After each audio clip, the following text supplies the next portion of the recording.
So ఇంకా ముందుకెళ్ళిన తర్వాత ఇక్కడ ఇట్లా కాళికామాత టెంపుల్ ఉందన్నమాట. నాకు ఈ కాళికామాతను చూడంగానే మగధీర సినిమాలో అక్కడ పాస్ట్కి క్లైమాక్స్ ఉంటుంది కదా, అందులో ఇట్లా శివుడిది పెద్ద విగ్రహం ఉంటుంది కదా, నాకు అదే గుర్తొచ్చింది. తర్వాత నెక్స్ట్ మీకు ఆపోజిట్లో టెంపుల్ ఉంది, టెంపుల్లోకి వెళ్తే ఇట్లా ఉందన్నమాట. మధ్యలో పెద్ద శివలింగం 2 ఫ్లోర్స్కి సరిపడా ఉంది. అమరావతికి రెప్లికా లాగా అనమాట. అండ్ తర్వాత ఇట్లా మేము పైకి వెళ్తున్నాం, ప్రతి ఫ్లోర్ ఇట్లా పైకి వెళ్ళే కొద్దీ మీకు అట్లా కనిపిస్తూ ఉందన్నమాట శివలింగం. తర్వాత సెకండ్ ఫ్లోర్ నుంచి మీకు అక్కడ ఆదియోగి స్టాట్యూ లాంటిది ఉంటుంది, దానికి కనెక్షన్ ఉంది.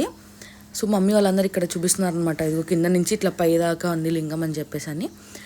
టాప్ ఫ్లోర్లో అది ఉందన్నమాట సాలగ్రామం, కానీ మాకు అది వీడియో అలౌ చేయలేదు. కొన్ని చోట్ల వీడియోస్ అలౌ చేస్తున్నారు, కొన్ని చోట్ల అలౌ చేయట్లేదు. పర్మిషన్ తీసుకున్నా సరే అలౌ చేయట్లేదు. కానీ ఫుల్ కమర్షియల్ ఉంది, టెంపుల్ అంతా కమర్షియల్గానే ఉంది. ఇంకా మనం ఏం చేయలేం కాబట్టి వెళ్ళాము, దర్శనం చేసుకున్నాం, బాగా ఎంజాయ్ చేసాం, రిటర్న్ అయితే వచ్చేసాం.